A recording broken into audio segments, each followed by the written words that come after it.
Hey everyone, this is part 2 of the Mercenary enrollment. But when he turns around, he notices her shoes have blood on them.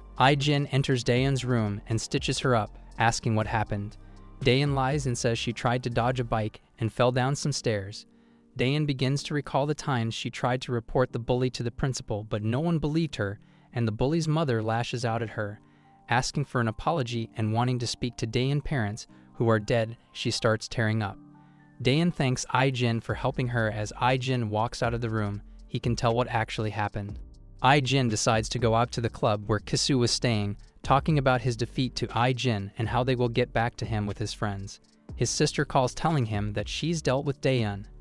Jin walks, instantly punches one of the goons in the face, knocking him out cold. He then takes the rest of them on as they try to attack all at once. Jin manages to defeat them all. Jin warns Kisu one more time to leave his sister alone. Jin asks Kisu what his sister has done to them. Kisu responds by throwing a bottle at Jin, who dodges it. Kisu lunges at Jin, but Jin manages to get a couple direct shots, leaving him barely able to stand. Kisu breaks the bottle and tries to stab Jin, but he grabs his neck and slams him against the table, warning him that he and his sister must leave Daeun alone or he will come after both of them. Jin leaves, but on the way out, he runs into Jin, who falls over and fractures her arm as she tries to walk away from him. Jin walks home, ignoring her. Jin walks into the club and sees Kisu badly beaten up.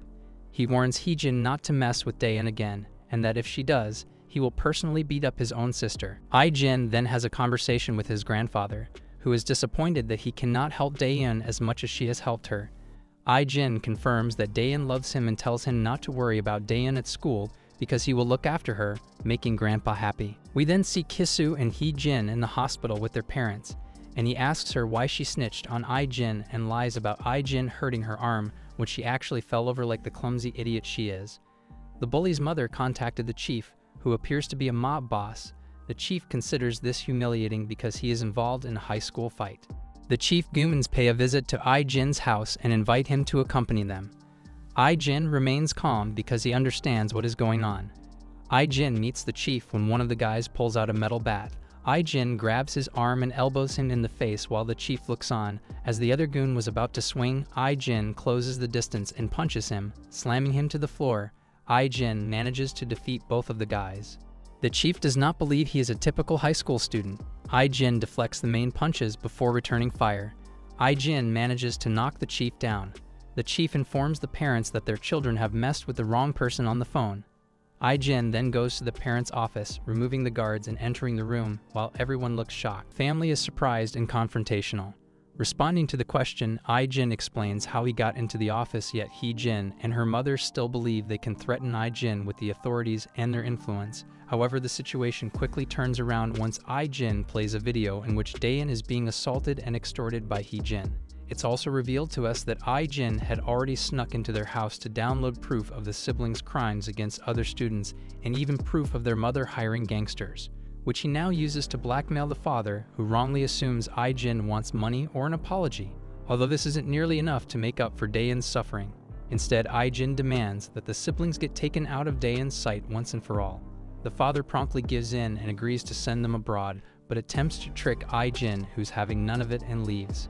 By now, the family is utterly defeated and distraught.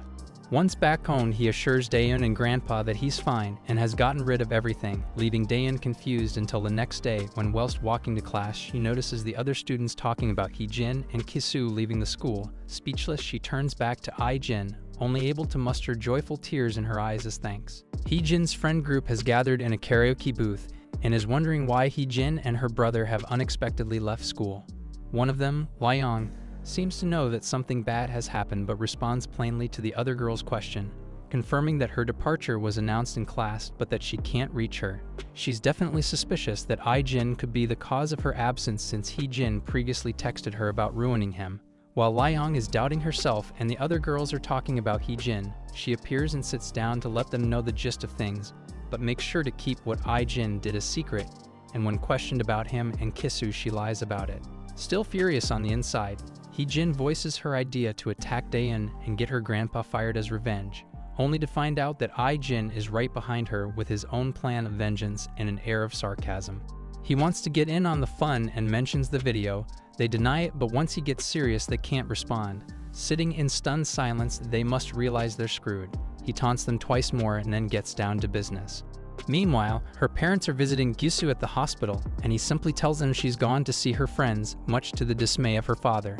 Abruptly, a worker bursts in to turn the TV on, and we see a news channel reporting school violence, specifically that of Heejin and Kisu. The family cannot believe what is being shown to them. Momentarily, we transition to Mr. Cha questioning Ai-jin on why he broke the deal by getting revenge on Heejin. Ai-jin can only reply that he's petty when in reality, it was to get justice for his sister.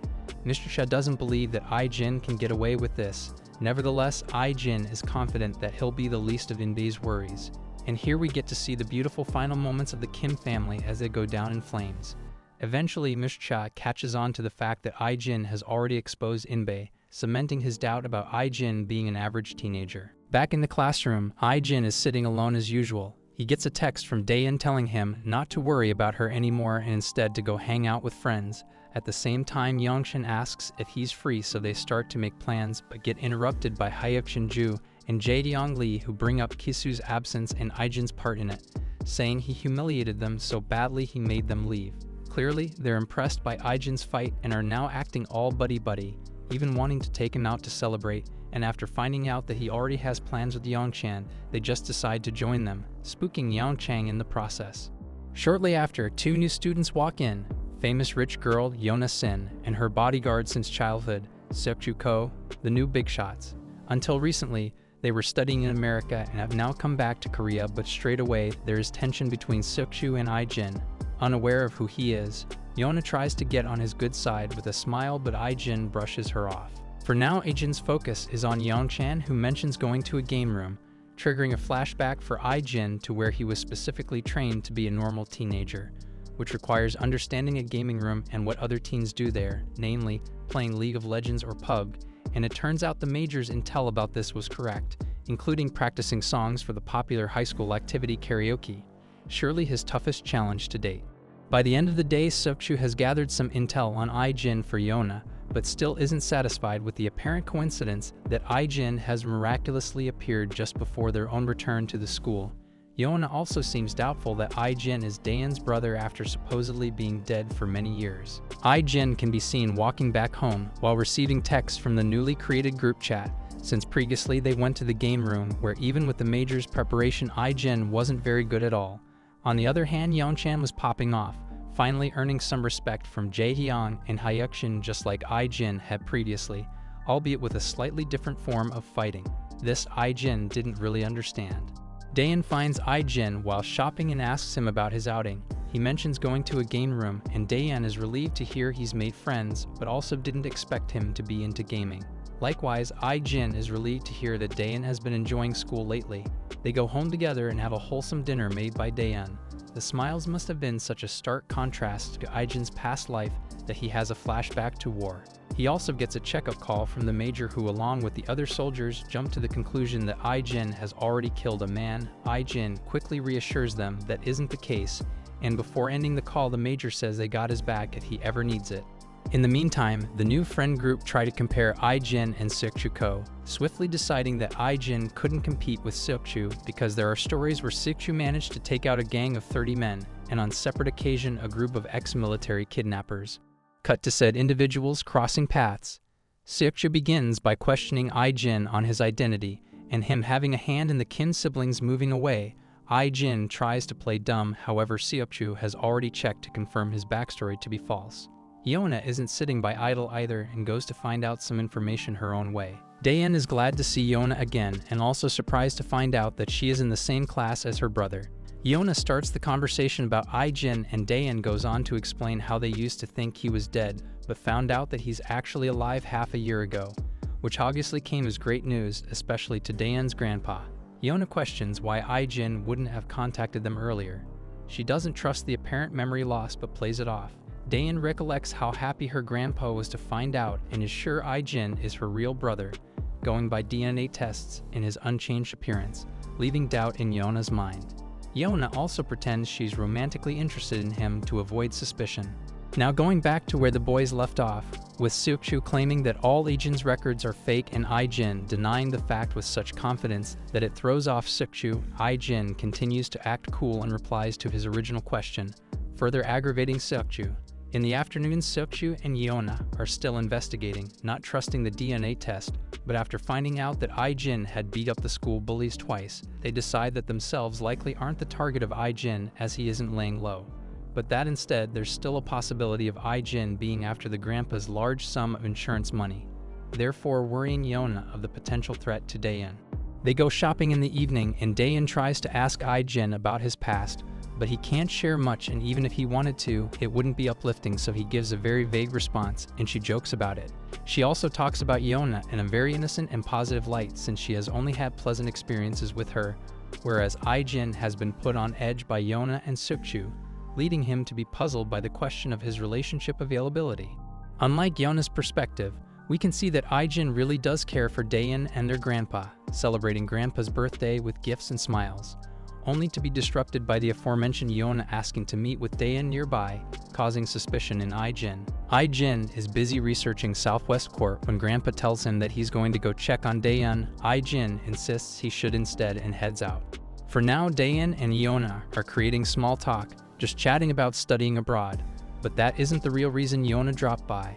As before visiting Daeun, Seok-chu had gathered conclusive proof against Ijin's previous residence, and upon telling Yeona that his records are undoubtedly forged, she made up her mind to notify Daeun about this face-to-face for her safety.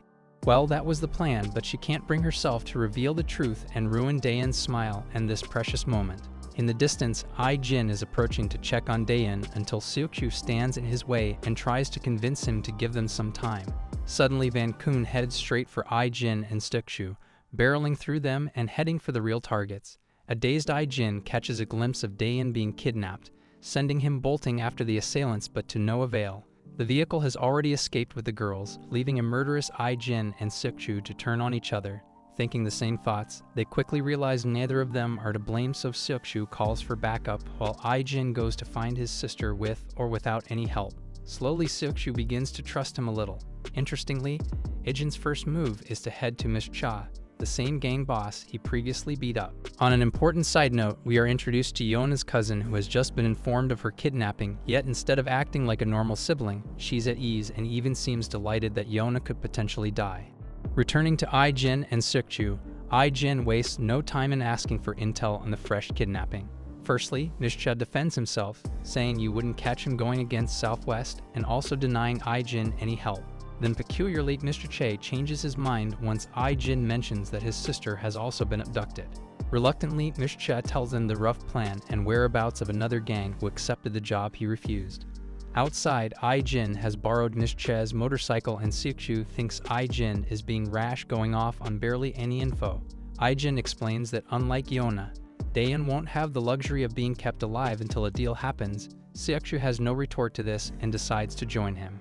In the warehouse, Daeun has woken up and pieces together her memories until she comes to her senses and is stricken with fear, complete opposite to Yeona, who is ice cold, and after apologizing for bringing her into this, she defends Daeun, using her own life as fodder, deterring the kidnappers for now.